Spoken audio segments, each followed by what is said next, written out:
नमस्कार, मैं हूं पंकज श्रीवास्तव। सत्य हिंदी के खास कार्यक्रम सुनिए सच में आपका स्वागत है। क्या विवेक अग्निहोत्री जैसे डायरेक्टर इतिहास की चुनिंदा घटनाओं पर फिल्म बनाकर वर्तमान को जहरीला बनाने की कोशिश कर रहे हैं? तथ्यों को तोड़ना मरोड़ना ही नहीं, बेशर्मी से झूठ को आधार बनाकर ऐसी फिल्में बनाने के पीछे क्या कोई राजनीतिक मकसद भी है? लेकिन क्या जनता इस साजिश को समझने लगी है? विवेक अग्निहोत्री की फिल्म बंगाल फाइल्स के बुरी तरह पिटने का क्या मतलब है? सिर्फ बंगाल फाइल्स ही नहीं, और भी कई प्रोपेगेंडा फिल्में बॉक्स ऑफिस पर पिछले दिनों बुरी तरह पिटी हैं। तो क्यों? मिलेंगे इन तमाम सवालों के जवाब हमारे इस वीडियो में। तो शुरू करते हैं आज का सफर उस फिल्म से जिसका पिटना इस समय जेरे बहस है, यानी बंगाल फाइल्स। बंगाल फाइल्स, यह है विवेक अग्निहोत्री इस फिल्म के डायरेक्टर। बंगाल फाइल्स 5 सितंबर को रिलीज हुई, लेकिन बॉक्स ऑफिस पर उसका बुरा हाल हुआ। इस फिल्म के निर्माण का बजट 35 से 40 करोड़ था, लेकिन पहले 10 दिन में देश विदेश को मिलाकर जो अब तक की सूचना है वो करीब 14.15 करोड़, यानी इतना ही वसूल पाई, लगभग 1/3 अपनी लागत का।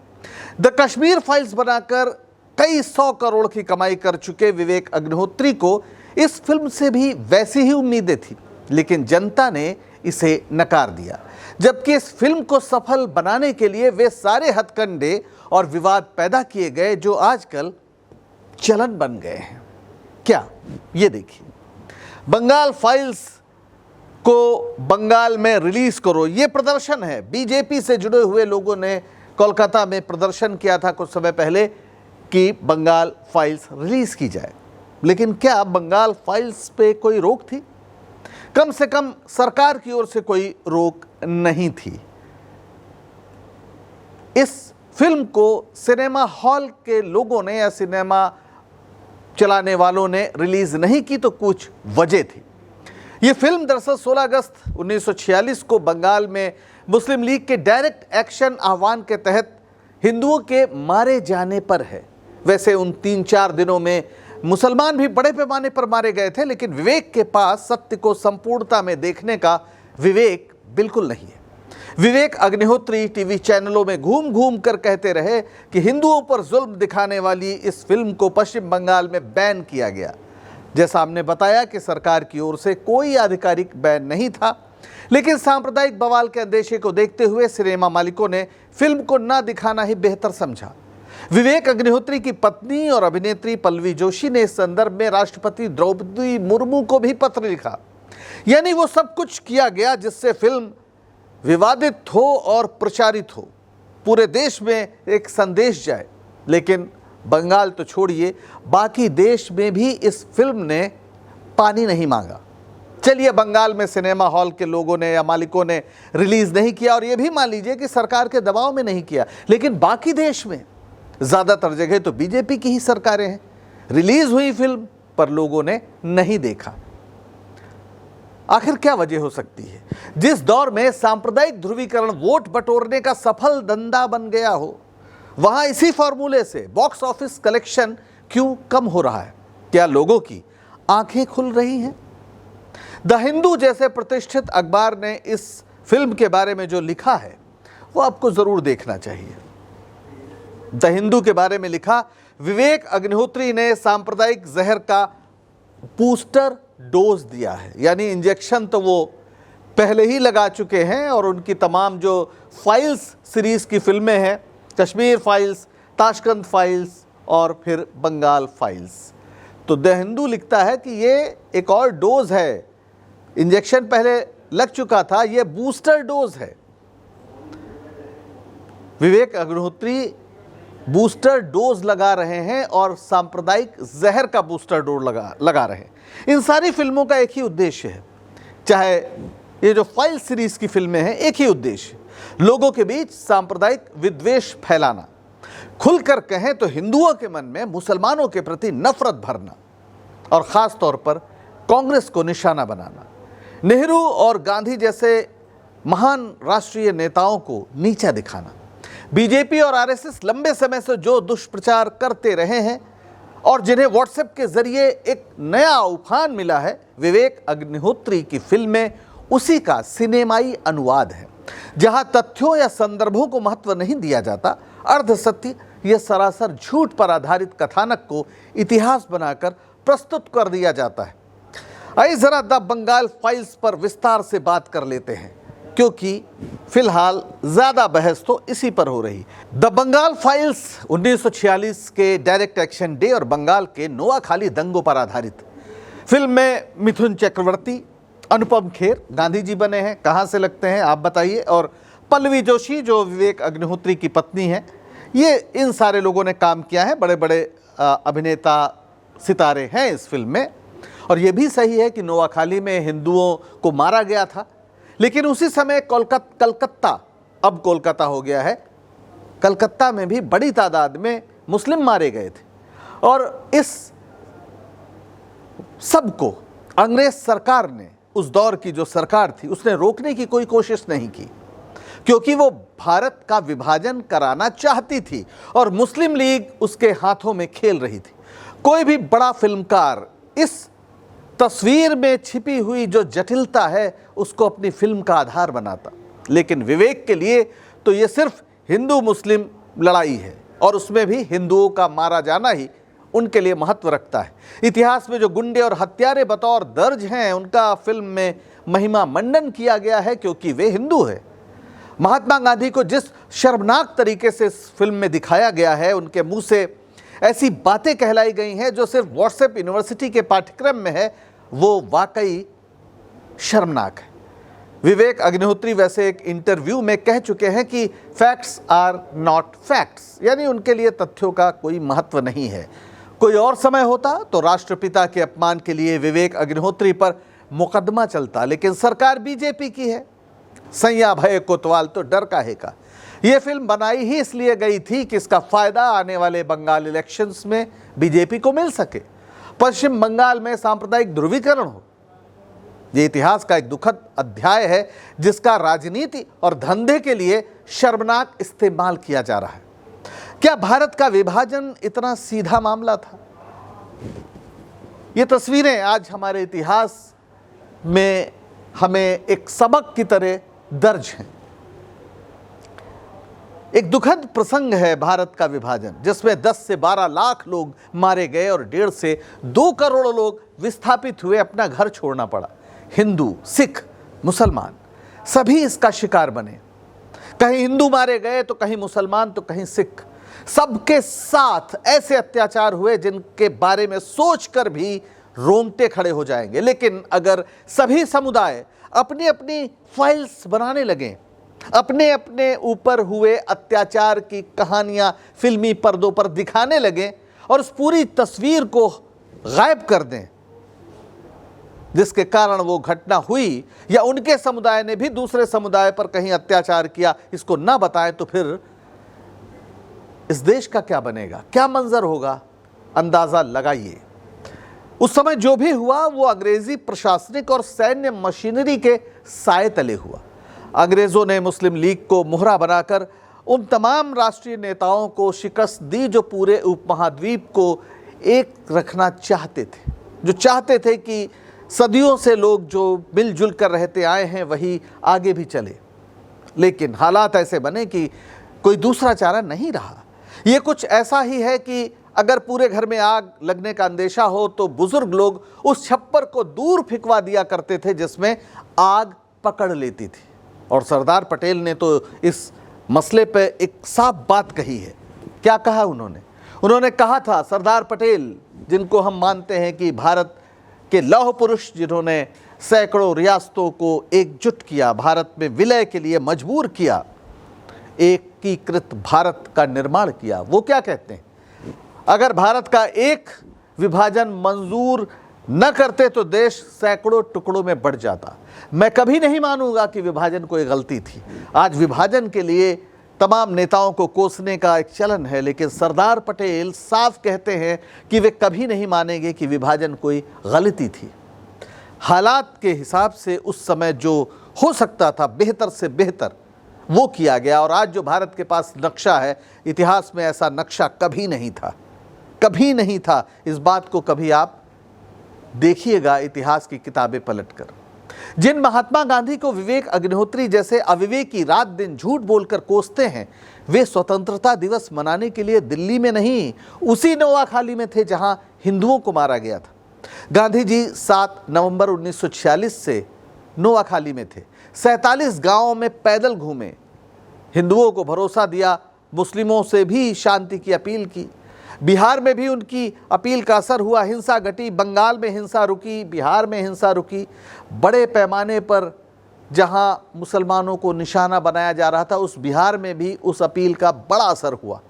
महात्मा गांधी की वजह से बंगाल की सीमा पर वैसा मंजर नहीं था जैसा कि अभी हमने कुछ तस्वीरों में बंगाल की सीमा पर, पंजाब की सीमा पर देखा।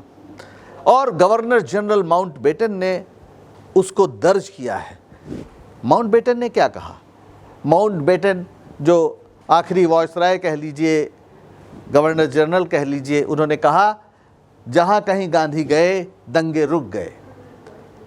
उन्होंने चमत्कार किया। एक व्यक्ति का साहस और दृढ़ संकल्प उसे रोक सका जो हजारों सैनिक नहीं रोक पाए।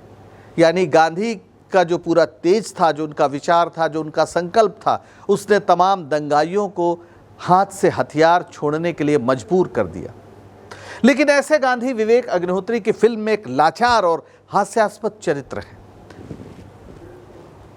बेहद कमजोर दिखाया है। जिस गांधी को पूरी दुनिया एक रोल मॉडल मानती है, सैकड़ों देशों में गांधी की प्रतिमा लगी है, उनसे प्रेरणा लेने के लिए कि एक आम इंसान सत्य और अहिंसा के बल पे चलते हुए कितना मजबूत हो सकता है कि दुनिया का सबसे बड़ा साम्राज्य भी नष्ट हो जाता है। उस गांधी को इतने कमजोर इस फिल्म में दिखाया गया है कि आप कल्पना नहीं कर सकते। विभत्स तरीके से, जो शायद विवेक अग्निहोत्री के अपने दिमाग में भरा हुआ है। अनुपम खेर ने भी वैसे ही इस चरित्र को निभाया है, जो शायद उनकी भी वैचारिकी की अभिव्यक्ति है। एक जगह हिंदू महिलाओं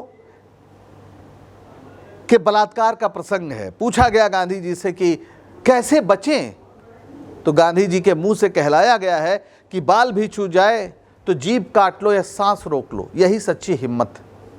और विवेक अग्निहोत्री ने खुद 30 जुलाई को 2025 को एक ट्वीट किया जिसमें कहा, did you know when Hindu women are being abducted and raped in Noakhali, Gandhi's advice was learn how to die। यानी जब नोआखाली में हिंदू महिलाओं का अपहरण किया जा रहा था, उनका बलात्कार किया जा रहा था, तो गांधी की सलाह थी मरना सीखो, learn to die, no justice no resistance, just silence and sacrifice. कोई प्रतिवाद नहीं, कोई न्याय नहीं, बस चुप रहो और बलिदान कर दो। और फिर लिखते हैं The Bengal Files releasing world wide on 5 सितंबर। इस कथानक, इस ट्वीट का इस्तेमाल बंगाल फाइल्स के प्रचार के लिए कि आ रही है 5 सितंबर को, ये देखिएगा, हम ये सब दिखा रहे हैं। लेकिन ये सरासर झूठ, ये सच नहीं है। इस तरह का झूठ व्हाट्सएप पे खूब प्रचारित किया जाता है। विवेक अग्निहोत्री से इतनी तो अपेक्षा थी कि इसको पहले वो सच्चाई उसकी जान लेते। अनुपम खेर की जबान कट नहीं गई ये बोलते हुए, जब ये डायलॉग उनके सामने आया होगा। क्या थी सच्चाई, आप जानना चाहेंगे? ये देखिए, बॉम्बे समाचार ने इसका फैक्ट चेक किया है। इस ट्वीट के बाद, did Mahatma Gandhi tell Hindu women to commit suicide to avoid rape as depicted in Vivek Agnihotri's the Bengal files. यानी बंगाल फाइल में जिस तरह से गांधी जी से कहलाया गया है कि सुसाइड कर लो हिंदू विमेन, महिला को कहा गया है, क्या वो सच है? और फिर पता चलता है कि ये तो पूरा झूठ है। सच्चाई है कि गांधी ने महिलाओं को एक्टिव रेजिस्टेंस यानी सक्रिय रूप से प्रतिवाद करने, प्रतिकार करने की सलाह दी थी। और इस संदर्भ में मृत्यु का सामना मुस्कुराते हुए कहा था। उन्होंने नॉन वायलेंस के सिद्धांत से आत्मरक्षा में मृत्यु को बेहतर बताया था। फिर महात्मा गांधी ने साफ कहा, बाद में स्पष्ट भी किया 24 अक्टूबर 1946 को। उन्होंने क्या कहा? when a woman is assaulted, she may not stoop to think in terms of हिंसा और अहिंसा। जब किसी महिला पर अत्याचार हो तो हिंसा और अहिंसा का प्रश्न बेमानी हो जाता है। उसकी पहली duty, her first duty is self protection. उसका पहला दायित्व है आत्मरक्षा। She is at liberty to use every method to defend her honour. उसको पूरा अधिकार है कि वो हर वो तरीका इस्तेमाल करे जिससे उसका सम्मान बचे। God has given her nails and teeth. भगवान ने उसे दांत और नाखून दिए हैं। She must use them with all her strength and if needed be die in the effort. उन्हें इस सब का इस्तेमाल करना चाहिए पूरी ताकत से, और ज़रूरत पड़े तो मर भी जाना चाहिए। यानी गांधी जी बता रहे हैं कि महिलाओं को अपने सम्मान की रक्षा में सक्रियता से लड़ते हुए पूरा प्रयास करना चाहिए, चाहे वो मर जाए। और ये आदमी बताता है कि गांधी जी ने कहा कि चुपचाप अहिंसक तरीके से एक तरह से सहयोग करिए कोई आपका अगर बलात्कार करता है। आप समझ सकते हैं कि गांधी जी के प्रति किस तरह से झूठ फैलाया जाता है। और ये व्हाट्सएप नहीं है, ये 40 करोड़ में बनी फिल्म है। मैंने जैसा कहा कि अनुपम खेर जैसे बड़े अभिनेता, उनकी ज़बान कटन्यू क्यों नहीं गई इस तरह की बात कहते हुए? क्या उनके दिमाग में कभी आया नहीं होगा कि वो जो कह रहे हैं, क्या गांधी जी ऐसा कह सकते हैं? ये सरासर झूठ है। वैसे ये एक अच्छी बात है कि बंगाल फाइल्स की बॉक्स ऑफिस पर पिटाई हो गई। लगता है कि जनता अब इस बात को समझ रही है। पिछले दिनों कई प्रोपेगेंडा फिल्मों के साथ ऐसा ही हुआ। प्रोपेगेंडा मतलब एक सिर्फ तथ्य हो ना हो, आप बस कुछ चीज़ें उड़ाते जाइए, कहते जाइए, तथ्यों को ट्विस्ट कीजिए एक खास विचारधारा के प्रचार के लिए। जरा इन फिल्मों का हाल देखिए। पिछले दिनों the vaccine war, budget 25 crore, flop. Udaipur files, ये भी करीब 20 crore, flop. Sabarmati reports 30 crore, flop. Swatantrya Veer Savarkar 40 crore, flop. Bastar the Naxal story 20 crore, flop. PM Narendra Modi 2019 में बनी 20 करोड़ से, फ्लॉप। और ये जो एक गोधरा एक्सीडेंट या कॉन्स्पिरेसी 2023 में 15 करोड़ से बनी, ये भी फ्लॉप। ये सारी फिल्में वो हैं जो दरअसल जो आप व्हाट्सएप पे पढ़ते हैं, जो आप सुनी सुनाई बातें हैं, उनको ही फिल्म में प्रचारित किया जा रहा है। मकसद वही है, कांग्रेस को बदनाम करो, राष्ट्रीय नेताओं को बदनाम करो, और जो आरएसएस और बीजेपी का जो पूरा एक प्रचार है उसको ही फिल्म में उसका अनुवाद कर दो। इस कड़ी में 2 फिल्में सफल भी हुई हैं, Kashmir files, the Kerala story, ये हिट है। लेकिन ज़्यादातर प्रोपेगेंडा फिल्में फेल हुई हैं। और ये बीजेपी के आने के बाद ऐसी फिल्में बनना बढ़ गया है। पहले शायद ही कभी ऐसी फिल्में बनती थी जिनका मकसद समाज में दरार पैदा करना, मुसलमानों को ख़ास तौर पर विलेन की तरह पेश करना, जो संविधान के अधिकार की बात करें उन्हें अर्बन नक्सल बताना। ये दरअसल बीजेपी की जो राजनीतिक सफलता है उसे ही ऐसे फिल्मकारों ने भुनाने की कोशिश की है। ये बात इससे भी साबित होती है कि खुद विवेक अग्निहोत्री 2014 के पहले बिल्कुल अलग तरह की फिल्में बनाते थे। कैसी फिल्में थी? ये पोस्टर देख लीजिए, आपको अंदाज़ा लग जाएगा। चॉकलेट, जिद, और ये फिल्म कौन सी है? हाँ, हेट स्टोरी। ज़्यादातर क्राइम थ्रिलर, खूब जम के रोमांस वगैरह वगैरह, सस्पेंस ड्रामा। हालांकि ज़्यादातर फिल्में इनकी फ्लॉप रही, लेकिन इनका जो जॉनर था वो ऐसी ही फिल्मों का था जिनके ये पोस्टर्स आपके सामने हैं। कुछ कहने की ज़रूरत नहीं है। लेकिन 2014 के बाद इन्होंने ट्रैक बदला। 2016 में एक फिल्म बनाई, बुद्धा इन अ ट्रैफिक जैम। ये एक पॉलिटिकल ड्रामा था और जेएनयू कैंपस पर निशाना इस फिल्म ने एक तरह से बनाया था। हालांकि ज़्यादातर ये फिल्में फ्लॉप ही रही, लेकिन जैसे उन्होंने शुरुआत की और जहां वो पहुंचे, जो इनकी ख़ास तौर पर जो फाइल्स ट्रायोलॉजी है, कश्मीर फाइल्स, अब बंगाल फाइल्स, इसके पहले ताशकंद फाइल्स। अब ताशकंद फाइल्स में क्या है? ये कोशिश की गई बताने की कि लाल बहादुर शास्त्री की, जो हमारे दूसरे प्रधानमंत्री थे नेहरू जी के बाद, उनकी ताशकंद में मृत्यु दरअसल एक षड्यंत्र था। लेकिन षड्यंत्र था तो क्या इस देश का जो राजनीतिक नेतृत्व था उसने जांच नहीं कराई? कांग्रेस ने क्यों नहीं कराई होगी? उनके सबसे बड़े नेता उस समय थे। और फिर बीजेपी ने क्यों नहीं कराई? किसी ने नहीं कराई। लेकिन इनका षड्यंत्र का जो किस्सा है वो जारी है। अरे 11 साल से तो मोदी जी ही प्रधानमंत्री हैं, वही करा देते जांच। लेकिन नहीं, सिर्फ संदेह की कहानी बेचनी है। वैसे उनके जो प्रेस सचिव थे, इस देश के बहुत बड़े पत्रकार कुलदीप नैयर, उनसे मेरी व्यक्तिगत रूप से इस मुद्दे पर बात हुई और उन्होंने कहा यह सब झूठ है। उन्हें हार्ट अटैक हुआ था, उसके बाद उनकी मृत्यु हुई और ऐसा कुछ नहीं था जिसको आज प्रचारित किया जा रहा है। ये उन्होंने अपनी आत्मकथा में भी विस्तार से इसको लिखा है।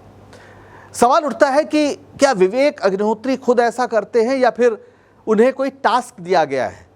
कभी हिटलर ने भी फिल्मों का ऐसा ही इस्तेमाल किया था और आरएसएस हिटलर का प्रशंसक रहा है। ये बात तो उसके सिद्धांतकारों को पढ़कर आसानी से समझा जा सकता है। ये देखिए एक फिल्म, ये विहंगम दृश्य हिटलर की फिल्म का। नाजी जर्मनी में जोसेफ गोएबल्स जो हिटलर का प्रोपेगेंडा मिनिस्टर था, उसने कई फिल्में बनवाई थी। सबसे फेमस थी ट्रायम्फ ऑफ द विल 1935 में। और ये जो न्यूरेमबर्ग रैली हुई थी जहां हिटलर को लगभग भगवान की तरह पेश किया गया था, मिलिट्री परेड, उसके भाषण, जबरदस्त प्रोपेगेंडा, ऐसा लगा जैसे महान उद्धारक हिटलर जर्मनी को मिल गया है। और ऐसी एक नहीं, तमाम फिल्में बनी जो दरअसल यहूदियों को शैतान की तरह पेश करती थी और आर्यन नस्ल को सुपीरियर बताती थी। हिटलर ने प्रोपेगेंडा का इस्तेमाल कायदे से किया था और उसने कहा भी था कि कलात्मक तरीके से फिल्में बने ताकि लोग आसानी से उन्हें स्वीकार कर लें। लेकिन दूसरे विश्व युद्ध के बाद हिटलर जब हारा तब ये फिल्में बैन हैं। अब ये केवल फिल्म के विद्यार्थियों के अध्ययन के काम आती हैं, लेकिन वार्निंग के साथ। ऐसा नहीं कि अत्याचार पर फिल्में नहीं बनती या नहीं बननी चाहिए। क्या आपने शिंडलर्स लिस्ट के बारे में सुना है? ये एक मशहूर फिल्म है। इसको बनाया था इसके डायरेक्टर स्टीवन स्पीलबर्ग। 1993 में रिलीज़ हुई ये अमेरिकन फिल्म है। एक ऐतिहासिक ड्रामा है। इसमें वही हिटलर का जो पूरा अत्याचार था वो दिखाया गया। द्वितीय विश्व युद्ध के दौरान जो होलोकॉस्ट था, जिसमें बड़े पैमाने पर यहूदियों को मारा गया, गैस चैम्बर में डालकर मारा गया, ये एक सच्ची कहानी पर आधारित है। ऑस्कर शिंडलर एक जर्मन व्यवसायी था, उसकी ज़िंदगी से जुड़ी हुई, जिसने 1200 से अधिक यहूदियों को नाजी अत्याचारों से बचाया। शिंडलर्स लिस्ट को 1994 में बेस्ट पिक्चर और बेस्ट डायरेक्टर समेत 7 ऑस्कर पुरस्कार मिले और ये 12 कैटेगरी में नॉमिनेट हुई थी। ये फिल्म नाजियों को विलेन दिखाती है, लेकिन सभी जर्मनों या किसी समुदाय के खिलाफ नफरत नहीं फैलाती। ये उस शिंडलर की कहानी है जो एक जर्मन होते हुए भी यहूदियों को बचाता है, द बंगाल फाइल्स जैसे प्रोपेगेंडा से उलट। ये फिल्म किसी समुदाय को विलेन बनाकर नफरत नहीं फैलाती। ये नाजी विचारधारा की निंदा करती है, ना कि किसी धर्म या समूह की। भारत में भी न जाने कितने लोग जिन्होंने सांप्रदायिक दंगों को रोकने में जान दी। गणेश शंकर विद्यार्थी जैसे पत्रकार शिरोमणि ने भी कानपुर में ऐसी ही कुर्बानी दी थी। उन्हें भुलाकर दंगे के साथ धंधा करना, किसी एक पक्ष की पीड़ा का इस्तेमाल दूसरे समुदाय के प्रति नफरत फैलाने के लिए करना, मतलब खुद दंगाई हो जाना है। कला का उद्देश्य नफरत नहीं, मानवता का प्रचार है। फिल्म भी एक कला माध्यम है। नफरत फैलाने के मकसद से फिल्म बनाने वाले इतिहास में फिल्मकार नहीं, दंगाई कहलाएंगे। भारत की जनता ने ऐसे लोगों के इरादों पर पानी फेरा है या फेर रही है। उनकी फिल्मों को बॉक्स ऑफिस पर धड़ाम करके ये एक शुभ संकेत है। आज के लिए बस इतना ही। अगर सच बताने का हमारा ये प्रयास आपको पसंद आ रहा हो तो शो को लाइक करें, शेयर करें और चैनल को सब्सक्राइब करें। सत्य हिंदी का ऐप भी डाउनलोड करें, जिसका पता वीडियो के नीचे डिस्क्रिप्शन में आपको मिल जाएगा। तो अब दीजिए इजाजत, नमस्कार।